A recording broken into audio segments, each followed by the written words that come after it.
सब अभी आप इखराजात का जिक्र कर रहे थे जो लाखों की मद में है, जो डेली के हिसाब से, क्या इनमें कटौती हो सकती है? इसमें अगर कमी हो तो फिर एक अवामी फलाही बजट इसके अगर तनाजुर में पेश किया जा सकता है, बनाया जा सकता है? 3 बजट्स पीपल्स पार्टी की गवर्नमेंट दे चुकी है। इनके पास 2 बजट्स और आ जाएंगे, उसके बाद फिर इलेक्शन आ जाएगा। इन 3 बजट्स के जोर के ऊपर इनको वोट नहीं मिलेंगे। ठीक, ये इनकी कमजोरी रही है। अब सारी तनकीद इन 3 बजट्स पे कर दी जाए, ये पिछले 20-25 साल से पाकिस्तान में इसी किस्म के बजट्स पेश किए जा रहे हैं। बेसिक फ्लॉ ये है कि आपका डिपेंडेंस ऑन इंडायरेक्ट टैक्सेस, गुरबा के ऊपर डिपेंडेंस जो है वो बहुत ज्यादा है। Foreign loans. दूसरा आ जाता है आपका बजटरी डेफिसिट, कि हुकूमत जो है वो अपनी आमदन से कहीं ज्यादा अखराजात पहले ही कर चुकी होती है, डेफिसिट पूरा नहीं हो रहा। जब डेफिसिट पूरा नहीं होता तो वो मार्केट से बोरो करने जाती है, जब बोरो करने जाती है तो इंटरेस्ट रेट चढ़ जाते हैं। अब हाई इंटरेस्ट रेट्स के ऊपर इंडस्ट्री नहीं चल पाती। एक और इशू जो पिछले 10-12 साल में उभरा है वो है सर्कुलर डेट का। इस पूरे बजट में कोई एलोकेशन सर्कुलर डेट के लिए नहीं रखी गई।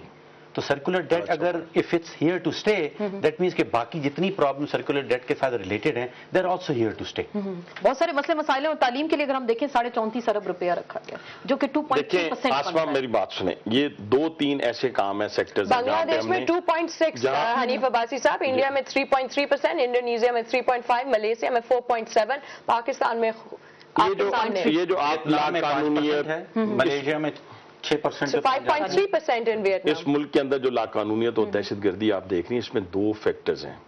एक है आपकी कि आप एजुकेशन के ऊपर आपका फोकस नहीं है। आप रावलपिंडी शहर को ना देखें, लाहौर शहर को ना देखें, आप अपनी उन लोगों की तरफ देखें जहां पे स्कूलों के ऊपर लोगों ने कब्जे किए हुए हैं और स्कूलों के ऊपर कोई हमारे गोश्त स्कूल मौजूद है। अच्छा, मैं जो कहना चाहता हूं, 2 और सेक्टर हैं, इंडस्ट्री और एग्रीकल्चर। अगर इनमें रिफॉर्म्स लेके आएंगे तो अनएम्प्लॉयमेंट खत्म होगी।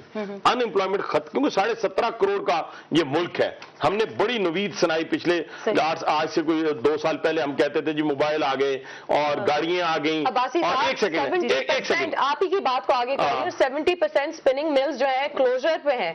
यार्न मेकर्स लॉस देख रहे हैं 18 बिलियन रुपीस का। एप्टमा एक हफ्ते में 2 दफा स्ट्राइक वो करते हैं।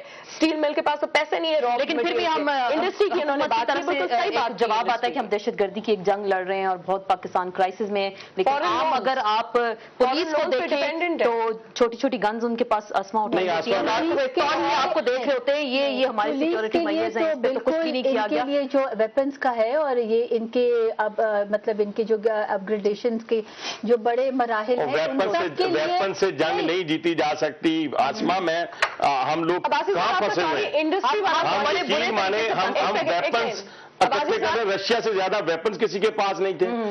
रशिया से ज्यादा आप जो एटमी तवानाई है वो किसी के पास नहीं थी। लेकिन वो खाने पीने से मजबूर हो गए। यहाँ पे ना जाए, सोचे असल की तरफ जाए। आपने जो इंडस्ट्री की जो बात की है, 70% इंडस्ट्री बंद हो रही है क्योंकि इलेक्ट्रिसिटी का शॉर्टेज है। तो बात तो वही आ जाती है।